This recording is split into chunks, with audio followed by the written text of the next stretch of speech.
हम श्रवण कर रहे हैं द्वितीय खंड प्रथम भाग और तृतीय अध्याय। प्रश्न चल रहा है हमारा श्री गोप कुमार जी।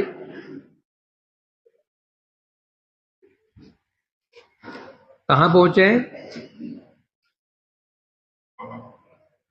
कहां पहुंचे? पृथ्वी आवरण।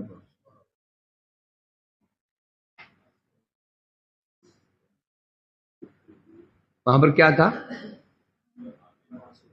पृथिव्यावरण तेषु प्रथम गतवान हम तद ऐश्वर्य अधिकारिण्याम धरण्याम पूजन। प्रभु कह रहे हैं ब्राह्मण, जब मैं पृथ्वी आवरण में गया तो मैंने देखा वहां की जो अधिकारिणी देवी पृथ्वी धरणी देवी अत्यंत दुर्लभ वस्तुओं के द्वारा, जो दुर्लभ वस्तु ब्रह्मांड में प्राप्त नहीं हो सकती, ऐसे दुर्लभ वस्तुओं के द्वारा क्या कर रही थी? महाशुक रूपिणम प्रभुम पूजितम। जो महाशुकर ब्रहादेव, जो ब्रहा भगवान थे, उनकी पूजा कर रही थी। और जो ब्रहादेव कैसे थे? प्रति रोमांत भ्रमत ब्रह्मांड वैभव, उनके प्रति रोम कूप में असंख्य ब्रह्मांड विराजमान थे। हो गया था नहीं? इसे क्या सिद्ध हुआ? ब्रह्मा जी के लोक में ब्रह्मा की तुलना में पृथ्वी देवी की विशेषता, और ब्रह्मा जी के लोक के जो मालिक थे कौन? गर्भोदक विष्णु, उनकी अपेक्षा ब्रह्मदेव की विशेषता सिद्ध हुई।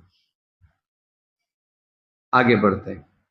तस्याम कारण रूपायाम कार्य रूपमिदं जगत तदुपादानकम सर्वम स्फुरितं तव्योलोकयम्।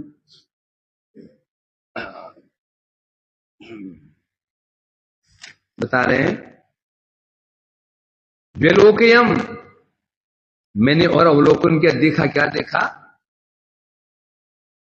कारण रूपायाम, कार्य रूप एकदम जगत, वो आवरण कैसा था? कारण रूप।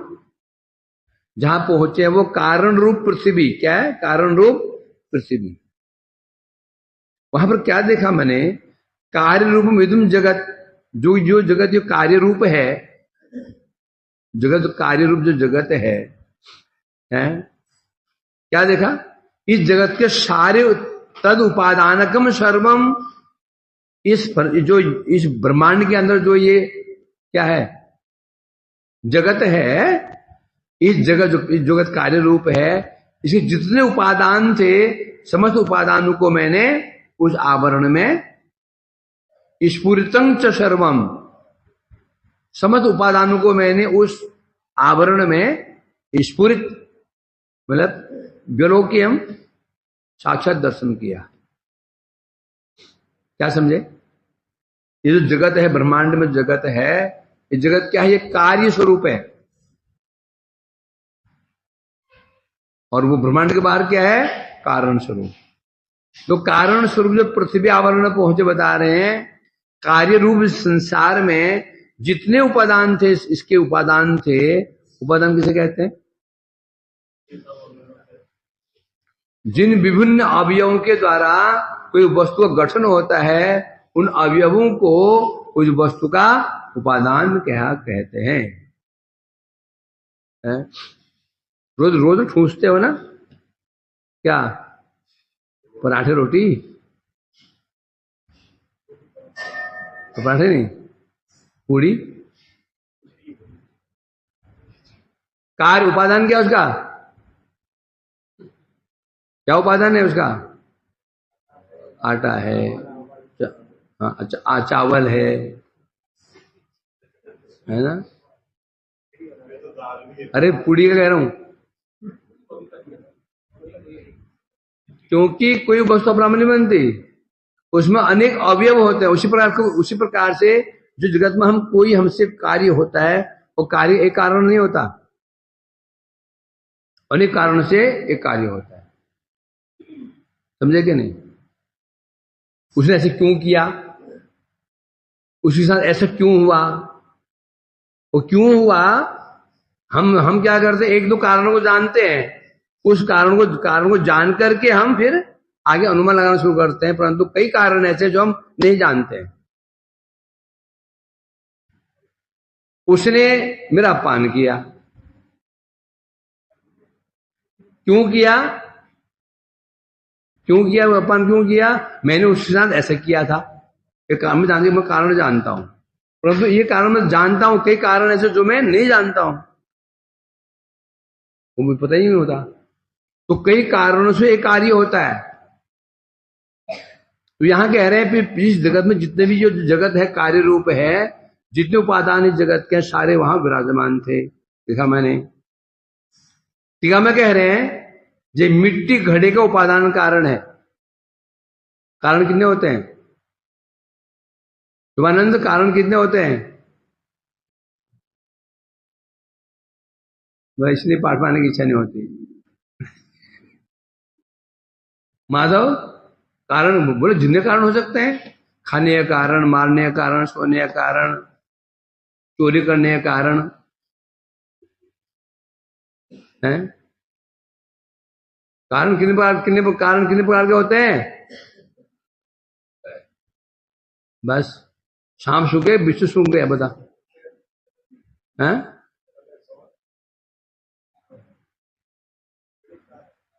संस्कृत पड़ेगा ये।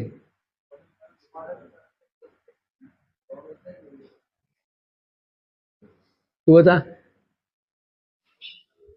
उपादान कारण निमित्त कारण, एकदम याद नहीं रहता। कितनी बार बोला गया, कितनी बार बोला गया। खैर कोई बात नहीं, रहना तो यही है, होता रहेगा अनुशीलन में।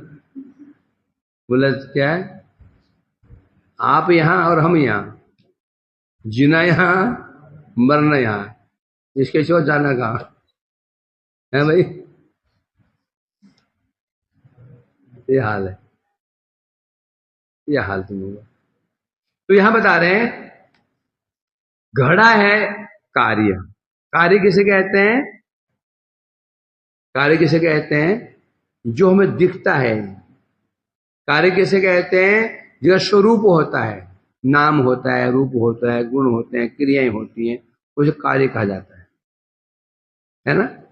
तो घड़ा के कारण उपादान, तो घड़ा है उपादान, जिससे वस्तु बनती है उसे उपादान कहते हैं। तो मिट्टी क्या घड़े का उपादान कारण है। उसी प्रकार से कारण रूपा पृथ्वी के आवरण ही दृश्यमान जगत के उपादान कारण है। ये संसार क्या है, एक कार्य है ना। इसके उपादान क्या है, कारण रूपा पृथ्वी, मिट्टी। जो कारण रूपा पृथ्वी जो है, जो आवरण में गए ना, वो जो बाहर का आवरण है, ये सब कारण है, इस जगत के कारण है ना। अतएव कारण में कार्य का दर्शन होने के कारण पृथ्वी में ब्रह्मांड के सुख की स्फूर्ति होती है। अब क्या होता है, कार्य और कारण, कारण और कार्य, कार्य में कारण का दर्शन जब होने शुरू हो जाता है, कारण में क्या होता है, कार्य का दर्शन जल्दी होगा नहीं, परंतु ये कार्य में कारण दिख जाता है, कार्य में कारण दिख जाता है, कारण में कार्य जल्दी दिखता नहीं। समझा कि नहीं। घड़े में मिट्टी दिख जाएगी, मिट्टी में घड़ा है। इशू को लेकर के मायावादी एग्जाम्पल दे देते हैं, क्या भेद केवल व्यावहारिक है, पारमार्थिक नहीं है। समझा कि नहीं। मिट्टी से घड़ा बना, मिट्टी से दीपक बना, घड़ा, दीपक और सकोरा इत्यादि ये भेद हो गए। क्यों भेद हो गए, व्यवहार वशतः। जिसमें जल भरते हैं तो घड़ा कहते हैं, दिया जलाते हैं दीपक कहते हैं, केवल व्यवहार अनुसार ही भेद है। वस्तुतः मिट्टी मिट्टी है? तोड़ दो से मिट्टी, परंतु खंडन क्या है इसका, कार्य कभी भी कार्य अन्य कार्य जब तक कारण है कार्य का विनाश नहीं हो सकता। समझा कि नहीं? क्या अभाव होता है? प्राग अभाव और आत्यंतिक अभाव। प्राग अभाव से कहते हैं पहले था प्रकाशित नहीं था। आत्यंतिक अभाव से कहते हैं है ही नहीं। पानी में घी है ही नहीं है। पानी का मंथन करते रहो करते रहो करते रहो, सारा पानी गर्म होकर के भाप बन जाएगा, परंतु घी नहीं निकलेगा। दूध का मंथन करो, क्रीम निकल जाएगा, उससे क्रीम बन जाएगी, निकल आएगा। उसी प्रकार से है, जब मिट्टी से घड़ा बना, सोने से अलंकार बने, तो क्या मानना पड़ेगा? मिट्टी में घड़ा है, सोने में अलंकार है, वो कुंडल है। नहीं है तो कैसे बन जाएगा? समझा कि नहीं? ये वैष्णव ने ये खंडन किया उनका। कारण में कार्य अवश्य रहता है, परंतु अव्यक्त रूप में रहता है ही नहीं, हो ही नहीं सकता। पानी में घी कभी निकल ही नहीं सकता, पानी में घी है नहीं। ये मिट्टी से शकोरे घड़े बन रहे हैं कि मानना ही पड़ेगा मिट्टी में अव्यक्त रूप में घड़ा भी था और शकोरा भी था। सोने से कुंडल आदि बन रहे हैं तो मानना ही पड़ेगा कि उस कुंडल के, उस सोने के अंदर कुंडल भी था और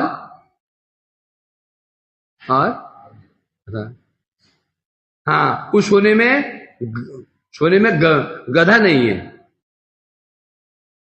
सोने में गाय नहीं है, सोने में हाथी नहीं है, निकल नहीं सकता, लाक्षिक को नहीं निकल सकता। जब उसे बन रहा है अवश्य में उसके अंदर अव्यक्त रूप में कार्य विद्यमान रहता है, परंतु अव्यक्त रहता है। ये खंडन है। उदाहरण देते ना, भेद तो व्यावहारिक है। घड़ा घड़ा शकोरा है, टूट गया, मिट्टी मिट्टी है। हार है, बाजूबंद है, कानू कुंडल है, मुकुट है और पाजेब है, सोना, व्यवहारिक भेद है। वस्तुतः मूल में वास्तु सत्य क्या है कि सोना ही है। उसी प्रकार से ये मनुष्य है, ये जीव है, ये देवता है, ये जो सब के भेद क्या है? ये व्यवहारिक भेद है। बस ये सब समाप्त, खत्म हो गए। बचा क्या? ब्रह्म, निर्विशेष ब्रह्म। तो यहां ये कह रहे हैं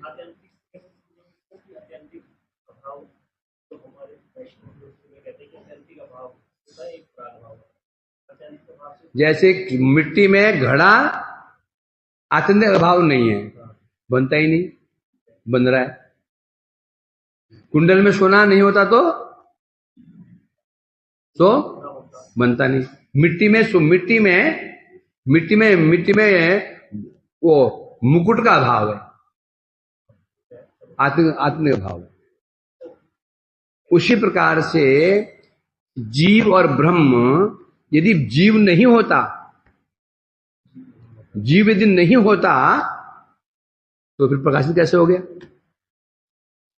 जीव स्वरूप अलग नहीं होता, भेद नहीं होता, जीव भेद नहीं होता, तो फिर नहीं होता तो दिक्क हो कैसे गया? इसका मतलब जीव है, प्रकाशित हुआ है, तो जीव का स्वरूप अलग है। समझा क्या नहीं? वो एग्जाम्पल दे रहे हैं कि बोले ये एग्जाम्पल पूरे फिरने बैठा करते हैं। भेद क्या है? नित्य भेद है। भेद क्या है? नित्य भेद। परंतु क्या है? कारण रूप में भेद दिखता नहीं है, कारण में भेद दिख जाता है। ये खंडन क्या हुआ है? खंडन क्या है इसका? एग्जाम्पल बढ़िया लगता है ना? हाँ ठीक कहा है ना। तो कुंडल भी सोना, मुकुट भी सोना, जितने कुंडल हैं सबका सोना दाम समान है। जो कुंडल जो चरणों में, जो पैरों में जो पहना जाता है नूपुर होता है, उस सोने का दाम कम होगा। क्यों पैरों में पहना जाता है ना श्याम श्याम लेकर। जो जो सिर में पहना जाता है सोना मुकुट, उसका दाम अधिक होगा। वो मतलब अधिक रुपया तोला अधिक होगा ना अच्छा योगेश? क्यों वो पैरों में पहने जाता है? सोना तो सोना है। तो मायावादी अभी तो व्यवहारिक भेद होगा क्या? व्यवहारिक भेद है नहीं, भेद तो नित्य ही है, बस कारण रूप में भेद अव्यक्त है, कार्य रूप में भेद व्यक्त है। इतना ही अंतर बस हो गया। तो इसलिए कह रहे हैं ये जो पृथ्वी, जो जगत, जो ब्रह्मांड जगत है, एक कार्य है। कारण क्या है इसका? आवरण उधर। इसलिए बता रहे हैं कारण में कार्य का दर्शन होने के कारण पृथ्वी में ब्रह्मांड की सुख स्फूर्ति हो जाती है।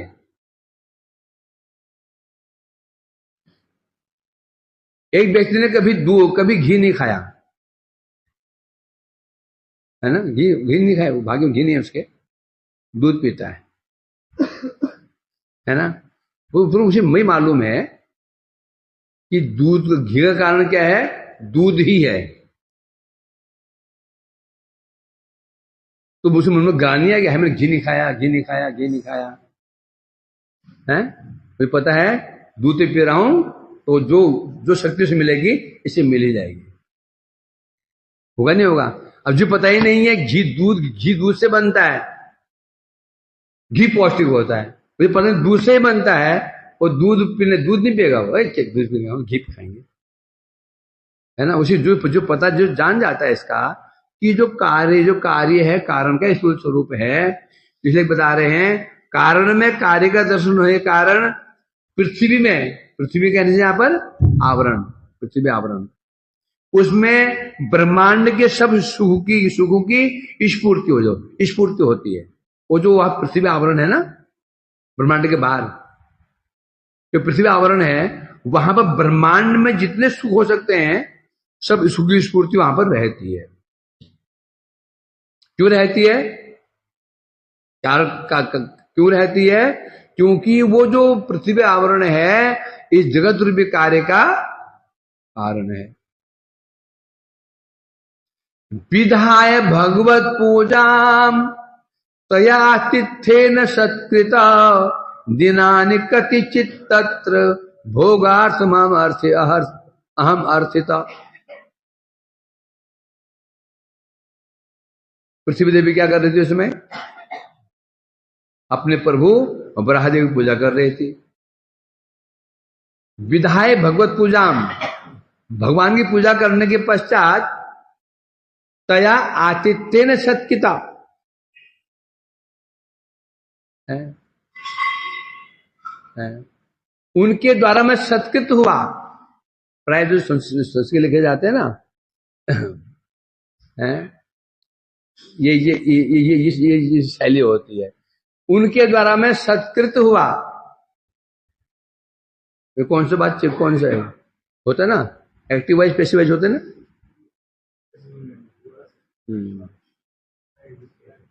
अब यहां पर उनके द्वारा मैं सत्कृत हुआ, तो कौन सा वाइज कहना जाएगा? Passive wise. तो श्लोक प्राय इसी वाइज में लिखे जाते हैं। तया मैंने उनके द्वारा, आतिथ्य मैंने आतिथ्य के द्वारा, सत्कृत मैं सत्कृत हुआ उनके द्वारा। और सामान्य भाषा में बोल देते हैं कि उन्होंने मेरा आतिथ्य सत्कार किया, ये सरल भाषा हो जाता है ना। इसे कह रहे हैं यहां पर, तो पूजा करने के पश्चात देवी पृथ्वी देवी ने फिर मेरा आदर सत्कार किया। दिनानि कतिचित तत्र भोगार्थ महर्थित, और फिर वहां पर कतिचित दिनानि, कुछ दिन के लिए क्या क्या उन्होंने क्या किया? भोग सुख में वास करने की प्रार्थना की।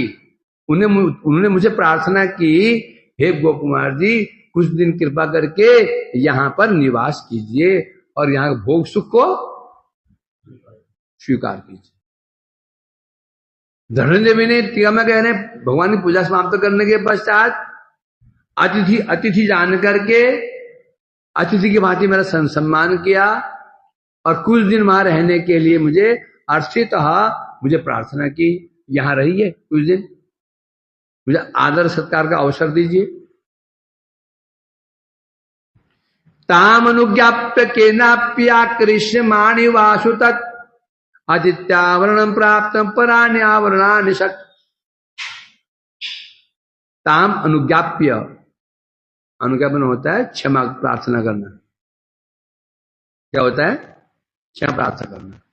मैंने उनसे क्षमा प्रार्थना, अर्थात क्षमा करना, मतलब उनसे आज्ञा लेकर के केनापि आकर्षमाणिव, आकर्षमाणिव यू मैंने भांति, मानो कोई मुझे खींच क्या आकर्षित की भांति। केनापि मैंने होता है एक अज्ञात आकर्षण, एक अज्ञात आकर्षण की भांति मैं खींच रहा था, कोई मैं खींच रहा था। तो उन्हें मैं प्रार्थना की, उनसे वहां से विदाई ली। आतिथ्य आवरणम प्राप्त, उस आवरण को पार करके प्राणी आवरण षट, जो बाद के जो 6 आवरण हैं उन आवरणों को मैं अतिक्रम कर गया। पृथ्वी देवी ने मुझे कहा था रुक जाइए, तो मैंने उनसे अनुज्ञाप किया, उनसे प्रार्थना की, उन्हें क्षमा मांगी मीन्स विदाई ली। और विदाई लेकर के बाद के जो 6 आवरण थे प्राणी आवरण षट, उनको आवरण को मैंने अतिथ्य उनका उल्लंघन कर गया, पार कर गया।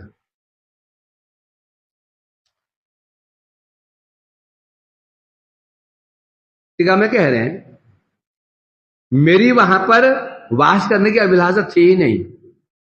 पृथ्वी देवी कह रहे थे आप रुक जाइए, मेरी इच्छा रुकने की नहीं थी, इसलिए मैंने अनुज्ञाप्य होता है अनुज्ञापन, मैंने बार बार अनुज्ञापन दो, विज्ञापन अनुज्ञापन है, मैंने अनुज्ञापन बार बार उनसे मैंने विनय किया और उनसे वहां से अब जाने की प्रार्थना की, वहां से विदाई की प्रार्थना की। उनकी अनुमति ग्रहण करके वो पृथ्वी के आवरण को मैंने उल्लंघन किया। मानो ब्राह्मण ने कहा ये तो उचित नहीं है, अरे धरणी देवी वैष्णवी हैं, वैष्णवी ने आपको वैष्णवी देवी ने आपको वहां निवास करने के लिए कहा, प्रार्थना आपसे की, तो आपने वहां कुछ दिन निवास क्यों नहीं किया? पृथ्वी देवी कौन है? परम वैष्णवी है, विष्णु प्रिया हैं? तो उस समय आपने वहां निवास क्यों नहीं किया? जब पृथ्वी देवी कह रहे थे, इसके लिए कह रहे हैं केनाप्य आकृष्यमाणेव, केनापि आकृष्यमाणेव। क्या केन मैंने होता है एक किसी मैंने अनजान, मतलब एक अनजान आकर्षण क्या कर रहा था, एक अनजान आकर्षण के द्वारा मैं आकर्षित हो रहा था, कोई मुझे खींच रहा था, हैं? इसलिए उस आकर्षण के द्वारा मैंने शीघ्र ही आशु मैंने अति शीघ्र ही प्राणी आवरण षट अतिथ्य, बाद के 6 आवरण बच गए, उन आवरणों को मैंने पार किया मैंने। इस तरह ये सूचित होता है कि मुक्ति पद को प्राप्त करने के साधन के समय विलंब करना उचित नहीं है। यहां क्या शिक्षा मिल रही है? मुक्ति प्राप्त करने की इच्छा हो, साधन के समय विलंब नहीं करना चाहिए। यदि हमें साध्य चाहिए, कृष्ण प्रेम चाहिए, तो हमको भी साधन में विलंब नहीं करना चाहिए। कोई बात नहीं, कर लेंगे, आज करे सो कल कर, कल करे सो परसों, इतनी जल्दी क्या है, जीना है जब परसों। हमारी ये फिलोसफी है। शास्त्र कहते हैं धन कमाते समय ये सोचो तुम्हें 100 साल तक जिंदा रहना है, और भक्ति के समय सोचो बस चुटिया काल ने पकड़ ली, बस खींचने की देरी है, तो भक्ति हो जाएगी। भक्ति में सोच लिया अरे बहुत दिन पड़े हुए हैं तो गई, और धन कमाने के समय सोच लिया मैं बस मैं अगले क्षण मरने वाला हूं, नहीं कमा पाऊंगा। ये पता चल गया कि तेरी मृत्यु शाम को है, क्या अभी धन कमाएगा, नौकरी करेगा, अरे मरना है क्या कमाए, छोड़ो। और भक्ति में क्या है, बस चुटिया काल के हाथ में आ चुकी है, झटका ही देना रह गया, तब भक्ति हो जाएगी। भक्ति में विलंब नहीं। ये कहते हैं यहां तो मुक्ति कहा गया, भक्ति पद प्राप्त करना हो तो साधन के समय अन्यत्र विलंब नहीं करना चाहिए, ना यहां देखना है ना वहां देखना है। आए ना, जब मासू ब्राह्मण चला था वहां से कामाख्या देवी से, बार बार कहीं कहीं अटक जाता है, और शिवजी ने क्या किया, बार बार तू यहाँ क्यों अटक क्यों जाते हो, सीधे जाओ वृंदावन, क्यों रुकना नहीं, कहा था ना इसको, मासू ब्राह्मण को। तो साधन में विलंब नहीं करना। अन्यत्र मीन्स मोबाइल में, अन्यत्र मीन घूमने फिरने में, अन्यत्र मीन गप मारने में, अन्यत्र मीन की निंदा आदि करने में विलंब नहीं करना चाहिए। एड़ी चोटी का जो पूरी शक्ति लगा दो, लगाना पड़े पूरी शक्ति, तब जाकर के साधन पथ में आगे बढ़ पाएंगे। नहीं तो चल रहा चलने दो, गुचर गुच पैसेंजर एक्सप्रेस तो रुक गई। हमारा यही चल रहा है। अब बड़ा दुखी हो गया स्नान, कैसे करें, तेरे मन में बात बैठ गई है, सच्ची से नहीं है, जब तोड़ता हूं ना श्लोक के मीनिंग को, मन खराब हो जाता है, मैं तो नहीं कर पा रहा हूं, तो तोड़ क्या हो जाएगा, ओनली टाइम वेस्टिंग। इसलिए बनी बनाई खीर है, खाए जाओ खाए जाओ खाए जाओ, ठंडी कर रखिए, वो गरम ठंडी कर रखिए। महारूप धरवारी तेजो वायु अंबरेश तथा अहंका महद भ्यांग च स्वस्वावरणो अर्चितम क्रमेण मश्यम शौर्यं च प्रद्युम्नम अनिरुद्धकम संकर्षण वासुदेवं भगवंतमलोकयम्। अब बता रहे हैं जो उन आवरणों में क्या था, महारूप धैर्य वारी तेजो वायु अंबर। उन आवरणों में मैंने क्या देखा, जितने भी तत्व थे क्या था, विराट रूप धारण किए हुए थे। जल, अग्नि, वायु, आकाश, अहंकार जो तत्व थे सब, क्या मैं क्या देखा सब तत्व अपने अपने आवरण में अपने अपने प्रभु की सेवा कर रहे थे। मत्स्य देव की, सूर्य देव की, प्रद्युम्न की, अनिरुद्ध की, शंकर की, वासुदेव की, जो पूर्ण सभी तत्व अपने अपने जैसे धरणी देवी वो क्या कर रहे थे, अपने प्रभु की पूजा कर रही थी। तो प्रत्येक देव के प्रत्येक आवरण के एक अधिकारी है ना, वो अधिकारी वहां के जो प्रभु है, मालिक है, उनकी पूजा कर रहे थे। और जो आवरण थे वो केवल आवरण नहीं, कि जल नहीं, विराट रूप धारण किया सबने, कि ये नहीं कि जो जल दिखाई पड़ रहा होता। अर्थात मैंने क्या देखा, जो तत्व हैं विराट रूप धारण किए हुए हैं, और उन आवरणों में कर्म से पूजित, कर्म से कहने से जलावरण के मालिक कौन है, मत्स्यदेव। वहां पर जल का देवता है, जो अधिकारी है, मछली पूजा कर रहा था। फिर अग्नि आवरण में पहुंचे, वहां जो अग्निदेव साक्षात अग्निदेव स्वरूप धारण, अग्निदेव अपने स्वरूप में आकर के वहां पर सूर्यदेव पूजा कर रहे थे। ऐसे आदि आदि सब मानना पड़ेगा। स्वकार्यात पूर्व पुरुषमात कारणम चोत्तरोत्तरम पूज्य पूजक भोग श्री महत्वेन अधिकाधिकम।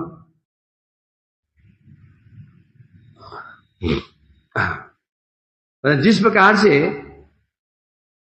पहले श्रवण किया, कार्य व पृथ्वी आवरण का जल कारण जल है। पृथ्वी जो पृथ्वी क्या है? कार्य स्वरूप है। कारण क्या है इसका? जल आवरण। पृथ्वी का कारण क्या है? जल, है ना। पृथ्वी आवरण का कारण जल, जल आवरण। जब पृथ्वी जो आवरण है उसका आवरण क्या है? जल आवरण। जो जानते हो ना, पृथ्वी का कारण क्या है? जल होता है। तो बाहर जो पहला आवरण पृथ्वी का था उसका कारण कौन है? जल आवरण कारण। उसी प्रकार प्रत्येक आवरण अपने पूर्व आवरण का कारण है। क्या? प्रत्येक आवरण पूर्व आवरण का कारण है। पहले पृथ्वी आवरण हुआ, कारण कौन हुआ उसका? बाद जल आवरण। जल आवरण हुआ, वही कारण कौन है? पहले आवरण कौन सा है? अग्नि आवरण। अग्नि आवरण हो, उसका कारण कौन हुआ? वायु का आवरण। वायु आवरण का कारण कौन हुआ? आकाश। इसी प्रकार से उत्तरोत्तर क्या हो रहा था? उन आवरणों में पूज्य पूजक भाव था। पूज्य पूजक भाव। पूजक कौन है? उन आवरणों के अधिकारी। पूज्य कौन है? वहां के मालिक। मालिक और अधिकारी। मालिक कौन है? वहां मालिक कौन है? भगवान वहां के। और पूजक कौन है? वहां जो अधिकारी हैं।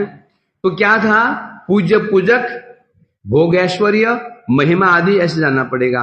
उत्तरोत्तर मतलब हो गया पहले आवरण की अपेक्षा बाद वाले आवरण में जो पूज्य होगा वो भी श्रेष्ठ होगा, पूजक भी श्रेष्ठ होगा, ऐश्वर्य भी अधिक होगा, सुख भी अधिक होगा।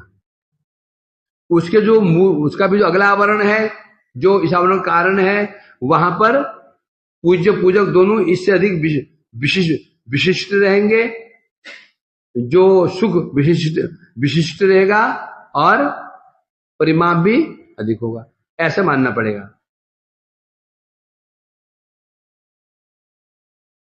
यदि प्रश्न हो कि वे समस्त आवरण किस प्रकार के हैं, तो बता रहे हैं। दो प्रश्न पूछा। आवरण किस प्रकार के हैं? उन आवरणों के जो अधिकारी जलादि देवता हैं, वहां के पूज्य मत्स्य आदि भगवान किस प्रकार के हैं? नंबर 1 वो आवरण कैसे हैं। नंबर 2 आवरण के जो मालिक हैं भगवान कैसे हैं। आवरण के जो अधिकारी हैं कौन? जलादि देवता, वे किस प्रकार के हैं? उत्तर में बता रहे हैं। उत्तर में बता रहे पहले की भांति। अब तो सबका विस्तार तो करेंगे नहीं, वो तो बता पहले की भांति विस्तार ना करके पूर्वोक्त विषय को संक्षेप में वर्णन कर रहे हैं। अभी दोबारा ऊपर खोलेंगे, है ना। संक्षेप बता रहे जैसे पहले पृथ्वी देवी अधिकारिणी थी, वराहदेव उनके पूज्य थे, है ना। वो भिन्न द्रव्य उनकी पूजा कर रही थी। उसी प्रकार से बता रहे हैं यहां पर कैसे पूज्य मत्स्यादि भगवान, पूजक मूर्तिमान जल। जल कैसा है वहां पर? मूर्तिमान स्वरूप में। भोग सुख विभूति संपत्ति रूप में भी प्रत्येक आवरण की अधिक महिमा जाननी होगी। पहले आवरण से बाद आवरण में सुख संपत्ति भोग ऐश्वर्य भी अधिक जानना होगा। अर्थात पूर्व आवरण रूप कार्य से उत्तरोत्तरवर्ती आवरण कारण को श्रेष्ठ जानना होगा। जो पहला वाला आवरण है उसके जो उसका बाद वाला आवरण है उसको श्रेष्ठ और विशेषता युक्त जानना होगा। जैसा भी हो। आ गए क्या? आ गया अभी शुरू हो गया वो उनका प्रसंग। हाँ बता रहा हूँ मैं। अरे अभी तो हम तो यहाँ अटके हैं अभी तो ये कहाँ अटके हैं अभी? अब तो कौन सा आवरण में अटके हैं अभी? जल में अटके हैं, कहाँ पहुंच गए? वहां आने तो दे। धैर्य धारण करो, पर्दे में रहने दो, पर्दा ना उठाओ। फिर कल बोलोगे अरे आज तो ही पाठ करने वाले हैं, बोरिंग वाला क्या है? चलो इसलिए क्या सस्पेंस क्या होना चाहिए?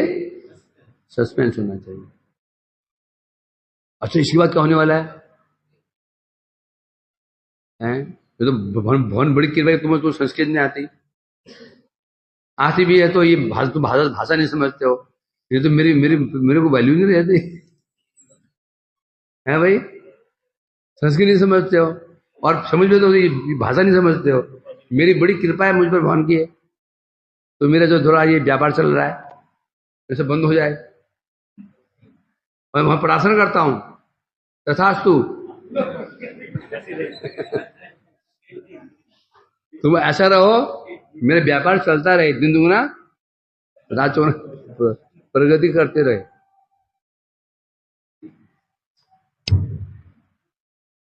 ये होता है। क्या बात चल रही थी? हाँ ठीक है।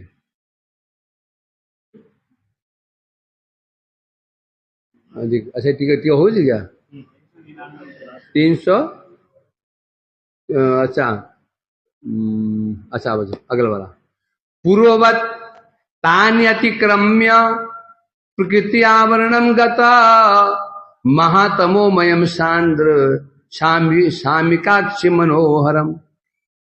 बस उन आवरणों को पार करते कर्म से पार करते करते पार करने के पश्चात पूर्ववत तानि अतिक्रम्य पहले के भांति उन उन उन उन आवरणों को पार करके कहां पहुंचा? प्रकृति आवरणम गत। मैं प्रकृति आवरण में पहुंचा। इसको वर्णन नहीं करेंगे सबका। कहां पहुंचा? प्रकृति आवरण में मैं पहुंच गया। और वहां वो कैसा था? महातमोमयम सांद्र शामिकाक्षि मनोहरम। महातमोमयम सांद्र शामी। क्या था वहां की स्थिति? कैसी थी? वो जो प्रकृति जो आवरण था कैसा था बता रहे हैं? महातमोमय, घनघोर श्याम कांति युक्त। घनघोर, महातम ने महाघनघोर, सांद्र ने घन श्याम श्याम श्याम कांति थी वहां की। और क्या? अब श्याम कांति का नहीं बड़ा काला अंधकार होगा? बिल्कुल नहीं।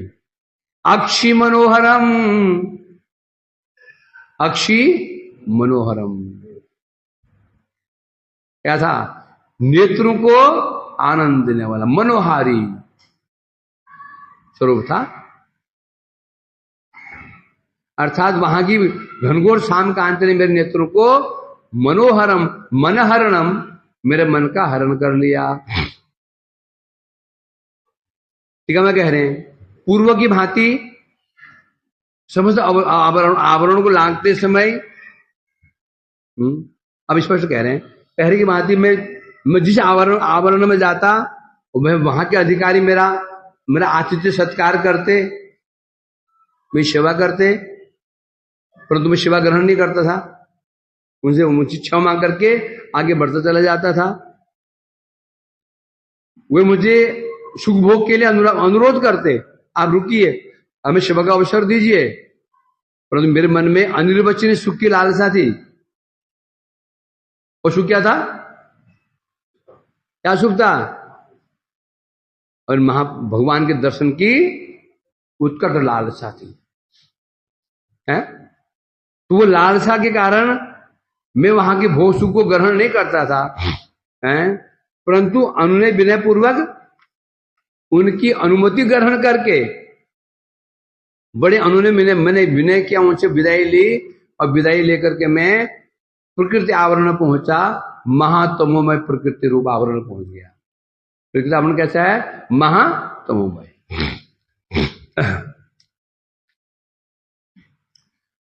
उस तमोमय आवरण का अत्यंत वो कैसा था? बोलते हैं वहां का जो स्वभाव था आवरक स्वभाव था। महातमोमय, तम माने अंधकार, महा माने महाअंधकार। और महाअंधकार कैसे होता है?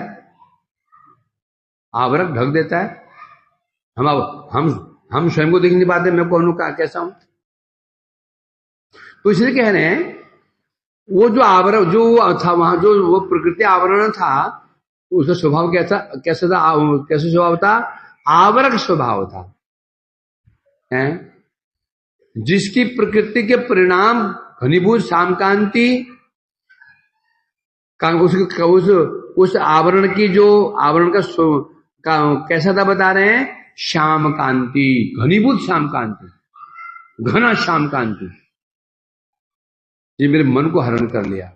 जैसा कि हरिवंश पुराण में अर्जुन ने कहा था, हैं? अर्जुन और जब पहुंचे थे, भगवान पहुंचे थे, उस ब्राह्मण बालक को लेने जा रहे थे, तो प्रकृति आवरण को पार करके गए थे। वो भी आवरण को पार करके गए थे। उधर जाने का मार्ग वही है। जब प्रकृति आवरण में पहुंचे थे और तद उत्तम अर्जुन ने हरिवंश में कहा है, पंक भूतम ही तिमिरम स्पर्शाद विज्ञायते घना। अर्जुन जब पहुंचे थे भगवान के साथ में, अर्जुन स्वयं कह रहे हैं यहां पर, हैं? क्या कह रहे हैं? पहले वो अंधकार कैसा था? कैसे दिखाई पड़ रहा था? पंक भूतम ही तिमिरम। वो अंधकार कैसे था बता रहे? पंक मैंने कीचड़ के समान, काला काला कीचड़ के समान था। स्पर्शाद विजायते घना, जिस मैंने स्पर्श किया, स्पर्श करते ही कैसा अनुभव हुआ? पर्वत के समान तो घना लग तो ऐसा रहता कीचड़ सा है। हाथ लगाया तो कैसे लगा? हैं? पर्वत के समान घन पति, वो अर्जुन कह रहे हैं। तो सिद्ध हो गया कि वो हरिवंश पुराण में जो ये प्रकृति लोक है, यह आवरण कैसा है? श्याम कांति है।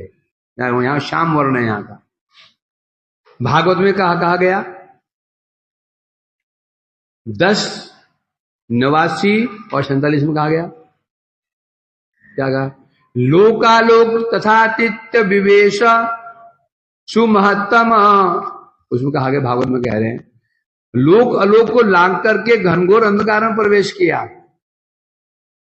लोक और अलोक दोनों को लांग करके अंधकार में प्रवेश किया। और लोक और अलोक, लोक कहने से 14 भुवनात्मक ब्रह्मांड, ये लोक हुआ। अलोक कहने से ब्रह्मांड के बाहर 8 आवरण। लोक मैंने 14 लोक, भुवन ब्रह्मांड। अलोक कहने से इसके बाहर जो 8 आवरण है लोक। लोक अलोक दोनों को पार करके पहुंचे थे। जब भगवान गए थे अर्जुन के साथ में, लोक अलोक को पार करके गए थे। वो जब आवरणों पार करते हुए गए थे, ऐसे कहा गया। अतएव वह प्रकृति कैसी थी? श्याम कांति। और ऐसी श्याम कांति भी कैसी थी? सबके नेत्रों को हरण कर रही थी। अब क्या हुआ? तस्मिन् निज इष्ट देवस्य वर्ण सादृश्य मातते दृष्ट्वा हम नित्राम हृष्टो नैचम गंतुम ततो अग्रतः। अब ही गोकुमार कह रहे हैं क्या? वहां का जो आवरण था, आवरण कैसे श्याम कांति, तो उनमें क्या स्फूर्ति हुई? निज इष्ट देव से वर्ण सादृश्य मातते। गोकुमार कहते जो मेरे प्रभु थे ना, मेरे इष्ट हैं, उनकी जो अंग कांति थी, वहां भी वो आवरण कांति भी ऐसे ही थी। दृष्टवान नित्राम हृष्टो, मैं अधिक प्रसन्न हुआ। क्यों प्रसन्न हुआ? जो वहां की जो कांति है उस प्रकृति जो आवरण की श्याम कांति है, और उनके इष्ट कौन है? मदन गोपाल जी हैं। उनकी कांति कैसी है? श्याम कांति। तो मुझे बड़ा प्रश्न हुआ, न इच्छम गंतुम तो अग्रता, न इच्छम गंतुम तो अग्रता। अब मेरी वहां से आगे जाने की इच्छा ही नहीं हुई। अब मैं तो यहीं रहूंगा। क्या इच्छा हुई? मैं यहीं बैठ जाऊं बस। केवल किस लिए? केवल कांति सादृश्यता, जो उनके इष्ट देव थे, जो कांति उनकी है, वही कांति यहां की भी है। क्यों? कांति के कारण। नैच्छम, इच्छा में इच्छा ही नहीं हुई। गंतुम तत्व अग्रता, वहां से आगे जाने की इच्छा ही नहीं हुई। मेरी इच्छा हुई बस यही बैठ जाऊं आराम से, और इस कांति में प्रभु का स्मरण करूं। उद्दीपना, ये कहते हैं उद्दीपना। टीका में कह रहे हैं, उस प्रकृति आवरण को अपने इष्ट देव मदन गोपाल के चरण कमलों के समय श्यामवर्ण का देखकर मैं आनंद विभोर हो गया। जय मेरे प्रभु श्री मदन गोपाल जी का श्री अंग है, उन्हीं कांति है, ठीक यहां की कांति भी वही श्यामवर्ण की थी। विशेषतः वह प्रकृति अत्यंत विस्तृत और हेता रहित थी। वो प्रकृति कैसी थी? विशाल प्रकृति थी, और उसमें हेता नहीं थी। जो और आवरणों में कोई हेता थी ना, वो हेता नहीं थी। इसलिए प्रत्येक ओर से प्रकृति की कांति का संदर्शन मैं जहां भी देखता था, जहां भी दृष्टि चारों दृष्टि पड़ती थी, केवल श्याम कांति का ही दर्शन होता था। इसलिए मुझे बड़ा आनंद हुआ, जहां देखता हूं श्याम कांति, श्याम कांति। मतलब जहां जो श्याम कांति का दर्शन करता हूं, मुझे अपने प्रभु की स्फूर्ति हो रही, दर्शन हो रहे हैं, स्फूर्ति। अतः उस आवरण को त्याग करके मैं आगे जाने को उत्सुक नहीं हुआ। न इच्छम गंतुम ततो अग्रतः, अतः उस प्रकृति आवरण को आगे बढ़ने की मेरी इच्छा नहीं हुई। इच्छा यही बैठ जाऊं और ये प्रभु के स्फूर्ति हो ही रही है। क्योंकि स्फूर्ति जो सुख होता है वो साक्षात ही, वह साक्षात तो नहीं होता, साक्षात ईव होता है। और जब ईव कहा गया तो अधिक दिन रहेगा नहीं, परंतु वो कुछ दिनों में फिर। कारण क्या है? जो लक्ष्य है, लक्ष्य मदन गोपाल, साक्षात मदन गोपाल, क्योंकि वो कांति से उनको क्या, मदन गोपाल से व्यवहार जो चाहते हैं, मुझे व्यवहार करें, मुझे दर्शन दें, मुझे लाड़ प्यार करें, वो तो कांति करेगी नहीं। ये तो हो रहा है ना। पूरी समस्या क्या है? जहां जाते हो वहां क्या, आराध्य को देखते तो हैं, परंतु मन क्यों नहीं भरता? क्योंकि जो उनके जो अंदर जो लक्ष्य है कि भगवान जो मदन गोपाल, कैसे मैं उनके साथ सामने जाऊं, कैसे मैं व्यवहार करें, कैसे, वो नहीं हो पा रहा है। कुछ दिन अच्छा लगता है, कुछ दिन फिर मन उब जाता है। इसलिए बता रहे हैं यहां पर। अब वहां की मालिकिन कौन है? वहां मालिक कौन है वहां का? श्री मोहिनी मूर्ति धरस्य तत्र विभ्राज मानस निजेश्वरस्य पूजा समाप्य प्रकृति पर कृष्ण मूर्ति शपथ देव अभ्ययानमा। टाइम हो गया।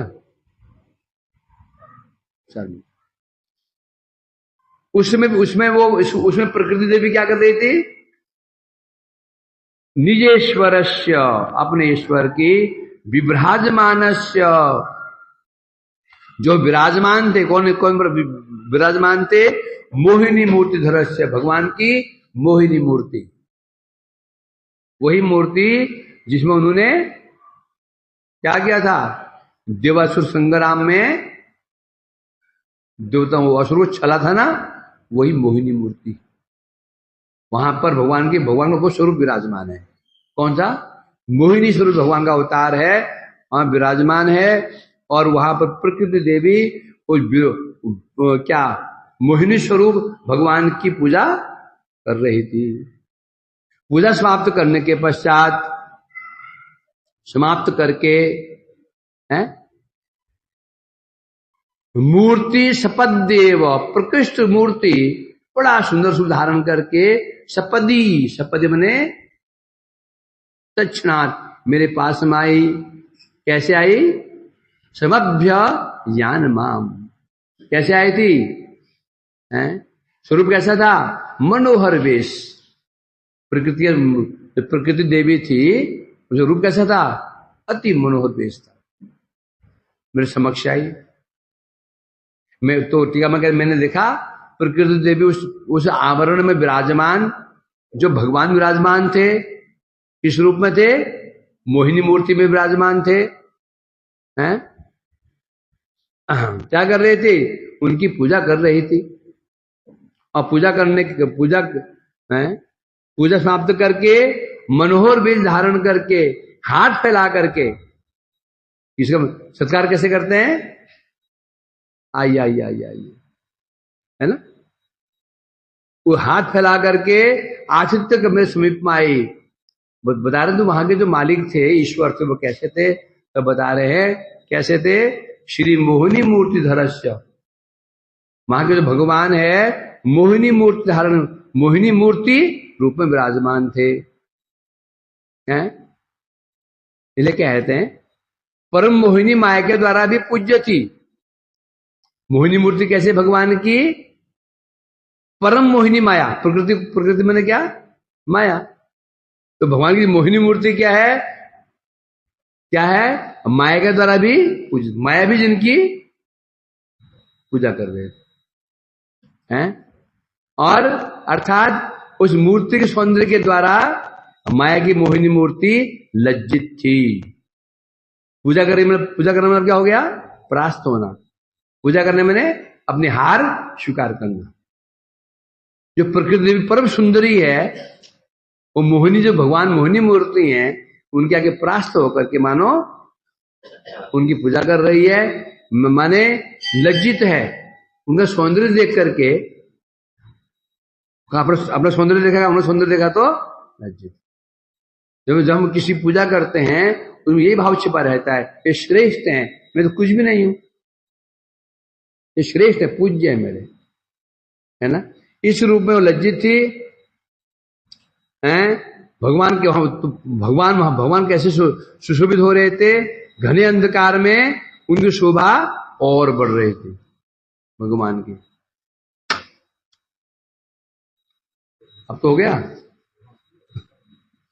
वांछा कल्पतरुभ्यश्च कृपा वैष्णवभ्यो नमः। कितना पढ़ा भी है?